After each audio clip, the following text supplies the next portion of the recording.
Salut, c'est Jack. Comment se passe un tournage et comment t'y préparer? Je vais donner les réponses et tu vas aussi avoir des astuces pour être plus efficace, pour pouvoir y aller plus sereinement.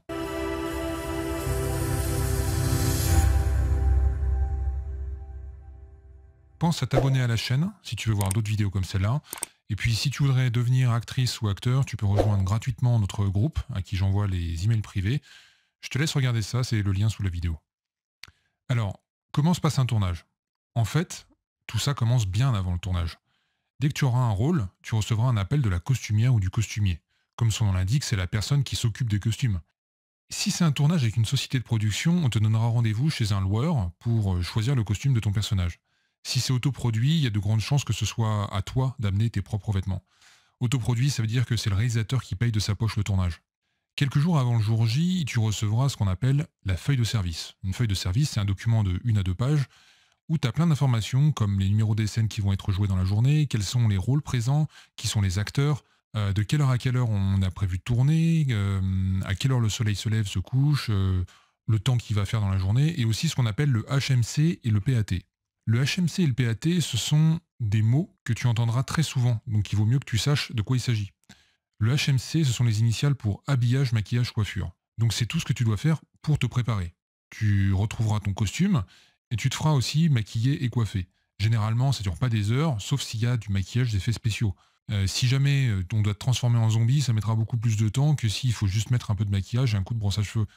Certains maquillages d'effets spéciaux peuvent durer plusieurs heures. Pour donner un exemple, pour maquiller Ralph Fiennes en Voldemort dans Harry Potter, il fallait 3 maquilleurs en même temps et ça prenait 2 heures. Mais il n'est pas rare d'avoir 3 heures ou même 4 heures de maquillage quand c'est vraiment technique. Bon voilà, ça c'était pour la petite anecdote. Ensuite, PAT, ce sont les initiales pour prêt à tourner, c'est-à-dire le moment où on doit pouvoir lancer la caméra et tourner. Donc d'abord tu as le HMC, puis ensuite le PAT. Et ça, ce sont les informations qu'on va te donner avant le tournage. Par exemple, on va t'appeler pour te dire, bon, pour ta journée de tournage de vendredi, le HMC est prévu à 8h30 et le PAT à 10h. Ça veut donc dire qu'il faut que tu sois là pour te préparer à 8h30 et que tu sois sur le plateau de tournage à 10h. Quand tu arriveras sur le lieu de tournage, le HMC désigne aussi les loges où se trouvent les costumes, les maquilleurs et les coiffeurs. Donc quand tu arrives, si tu veux faire pro, tu peux demander où se trouve le HMC. Le jour J est arrivé et tu vas sur le tournage. Suivant les productions, en principe, tu as quelqu'un qui viendra te chercher en voiture pour t'amener sur le lieu de tournage. Je dois t'avouer que c'est assez classe d'avoir quelqu'un qui vient te chercher tous les jours. Juste après le HMC, on va t'équiper en son. C'est-à-dire que l'ingénieur du son va venir cacher ce qu'on appelle un micro HF dans tes vêtements pour pas qu'il soit visible à la caméra et puis pour qu'on puisse t'entendre. Au moment de tourner, ça peut être très déstabilisant d'avoir entre 20 et 30 personnes qui te regardent jouer. Parce que quand tu regardes un film dans ton canapé, que tu es à fond dans l'histoire, tu vois les acteurs jouer, tu peux te dire que c'est facile. Mais dès que tu es sur un plateau de tournage avec toute une équipe, c'est plus du tout pareil. Tu auras des marques au sol sur lesquelles il faudra que tu t'arrêtes, on te dira d'éviter de faire tel ou tel mouvement pour éviter de faire de l'ombre ou de suivre des indications du metteur en scène. Il y a un moyen simple pour éviter d'être déstabilisé par tout ça, c'est tout simplement de se concentrer sur ta ou ton partenaire.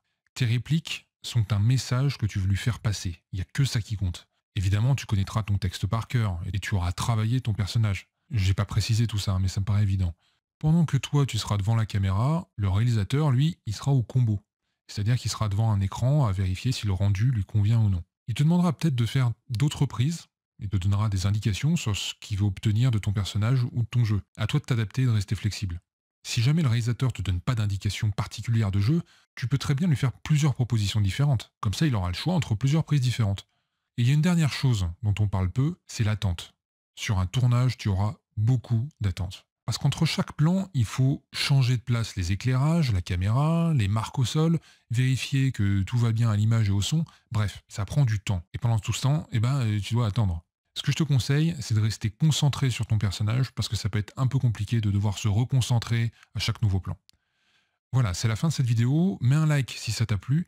Si tu veux rejoindre le groupe d'email privé, c'est juste sous la vidéo. Et puis moi, je te retrouve très vite pour une prochaine vidéo.